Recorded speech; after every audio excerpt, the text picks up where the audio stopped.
म उहाँहरूलाई भन्न चाहन्छु, उहाँहरू जस्तो सर्वोच्च अदालतका सर्वोच्च ठाउँमा पुगिसकेका बसिसकेका मान्छेहरूले सर्वोच्च अदालतलाई गलत ढङ्गले प्रभावित गर्ने, गुमराहमा पार्ने, अल्मल्याउने अथवा धम्काउने खालका कुनै पनि क्रियाकलाप उहाँहरूलाई गर्न सुहाउँदैन। उहाँहरूले बन्द गर्नु। स्वतन्त्र न्यायालयलाई लोकतन्त्रमा कदर गर्न सिक्नुपर्छ। स्वतन्त्र न्यायालयलाई कदर गर्न नजान्ने अनि लोकतन्त्र, न्यायालय, न्याय, संविधानका कुरा गर्ने, सडकबाट तपाईँ फैसला दिनुहुन्छ कि संवैधानिक परिषदबाट, संवैधानिक इजलासबाट? संविधानमा संवैधानिक इजलास छ। अहिले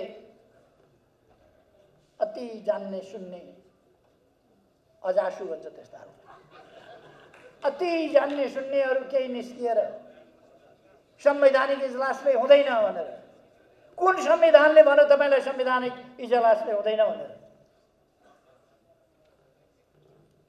वास्तवमा उहाँहरूले जे भन्यो त्यही हुनुपर्ने, जुन इजलास भन्यो त्यही हुनुपर्ने, जे फैसला उहाँहरूले भन्नुहुन्छ त्यही फैसला गर्नुपर्ने हो भने अदालत किन चाहियो?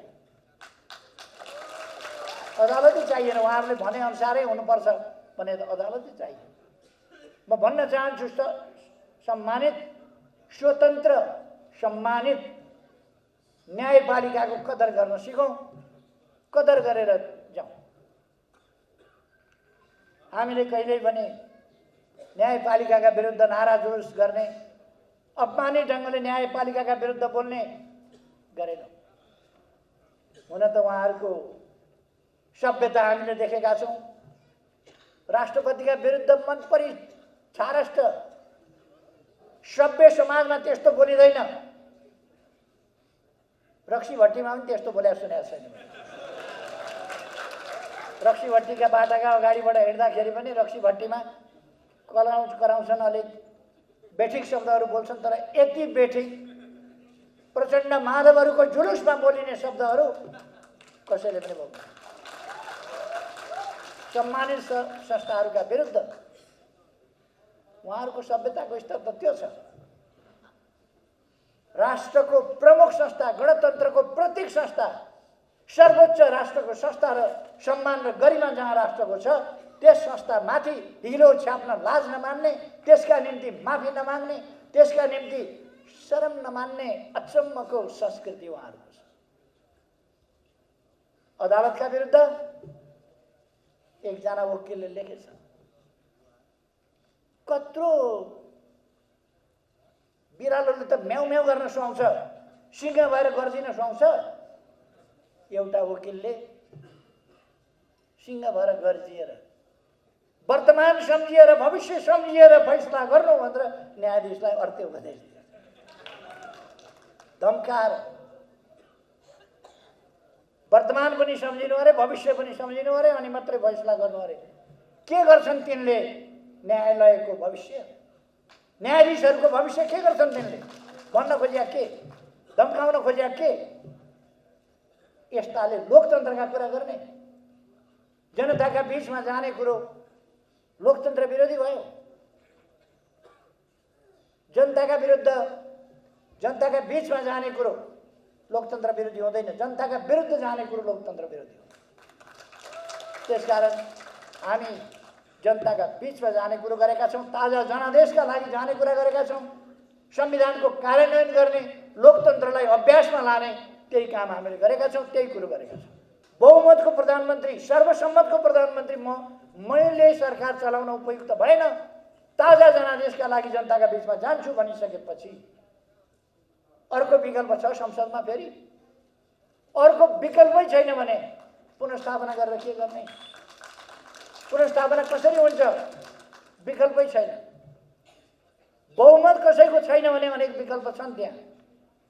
बहुमत मसँग छ, मसँग बहुमत हुँदाहुँदै 64% जसो बहुमत, झन्डै 2/3 बहुमत हुँदाहुँदै म चलाउन संसद। अब यस संसदले देशका लागि प्रभावकारी काम गर्न सकेन, अर्को ताजा जनादेशको संसद चाहियो। अब नयाँ पङ्क्ति चाहियो, नयाँ पिँढी चाहियो। सुकेका रुखले फल दिन्छ भनेर, सुकेका रुखमा फुल लाग्छ भनेर पालिराखेर हुन्छ 1.5 वर्ष 2 वर्ष? यी सुकेका हाँगाहरू हुन्, सुकेका रुख हुन्। त्यसकारण अर्को बिरुवा लगाउनु ताजा।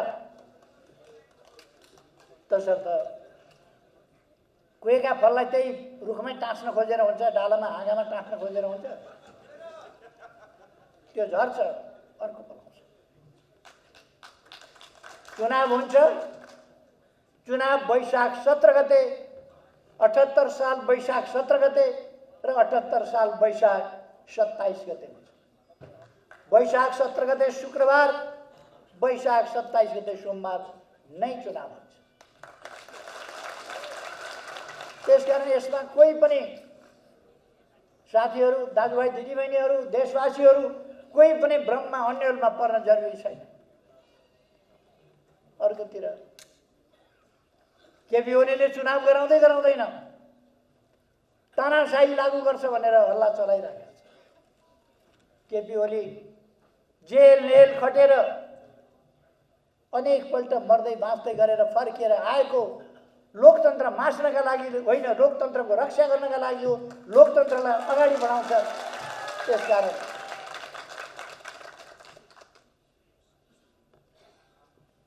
चुनाव वैशाख 17 गते हुन्छ, चुनाव वैशाख 27 गते हुन्छ, 2 चरण।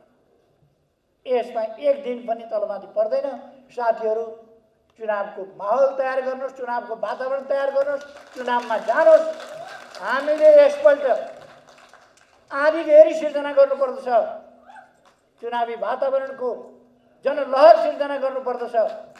यस आँधीबेहरी, यस लहरले यस्ता सडल गडल तत्त्वहरूलाई किनारामा फाल्दैछ। देशलाई लोकतान्त्रिक बाटोबाट, हर्स ट्रेडिङ भन्छ नि, किनबेचको बाटोमा, सम्झौता र अनेक फोहोरी खेलको बाटोमा लान खोज्ने, अस्थिरताको बाटोमा लान खोज्ने, संविधान कार्यान्वयन हुन नदिने, विकासको गति अगाडि बढ्न नदिने, लोकतान्त्रिक संस्थाहरूलाई निकम्मा बनाउने, लोकतान्त्रिक प्रणालीलाई सुचारू ढङ्गले चल्न नदिने त्यस्ता शक्तिहरूका प्रयास प्रदेशसभा विघटन र नयाँ निर्वाचनको घोषणाबाट त्यस्ता शक्तिहरूका सपनाहरू चकनाचुर भएका छन्।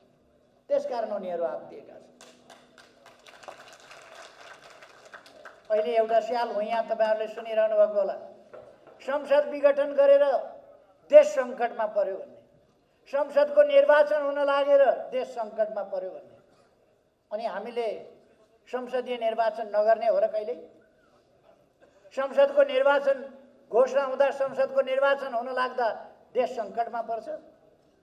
संसदको निर्वाचन हुन लाग्दा संविधान सङ्कटमा पर्छ। सङ्कट केही स्वार्थी तत्त्वहरूका स्वार्थमा पर्छ, देशलाई होइन। लोकतन्त्र आफ्नो अभ्यासको बाटोमा अगाडि बढ्छ, संविधान कार्यान्वयनको बाटोमा अगाडि बढ्छ।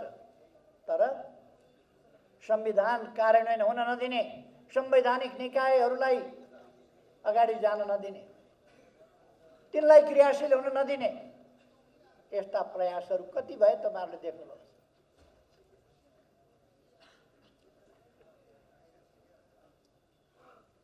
3 वर्षदेखि आयोगहरू रिक्त छन्। तर आयोगहरू रिक्त भए पनि आयोगमा सदस्य भर्न सकिँदैन।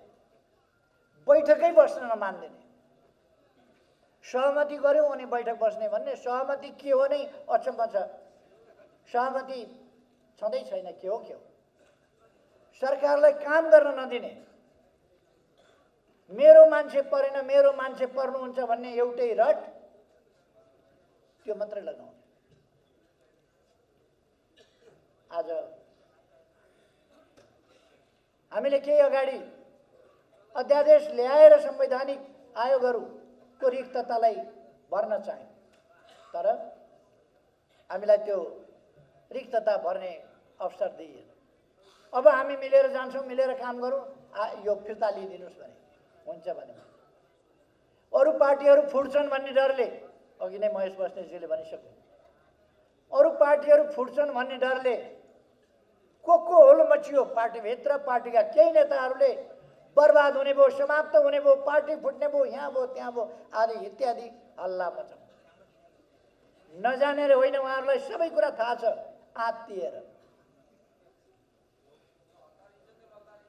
आत्तिएर उनीहरू त्यस बिन्दुमा पुगे। मैले फेरि एकपल्ट उनीहरूलाई विश्वास गरेर अध्यादेशहरू फिर्ता लिए, फेरि हुन दिएनन् काम। यसपल्ट अध्यादेश जारी गरेर संवैधानिक आयोगहरूमा केही पदहरू, रिक्त पदहरू पुरा गर्ने काम गरे। सरकारलाई काम गर्न भरसक नदिने मैले त काम गरेको, यिनीहरूले खुट्टा समाउँदा समाउँदै अल्झाउँदै पाइलो सार्न नदिँदै बलजफ्ती अगाडि बढेर अहिलेसम्म जति काम भएको छ त्यो काम यिनीहरूको सहमतिमा होइन, असहमतिमा एक्लै अगाडि बढ्यो, एक्लै सरकार चलायो। तपाईँहरूले सुन्नुभयो होला। गर्नै नदिएपछि चलाउनु परेन, एक्लै चलाएको। पेलेर अगाडि बढ्यो भने बढ्नै नदिने त अनि बढ्नु परेन, पेलेर अगाडि बढ्यो।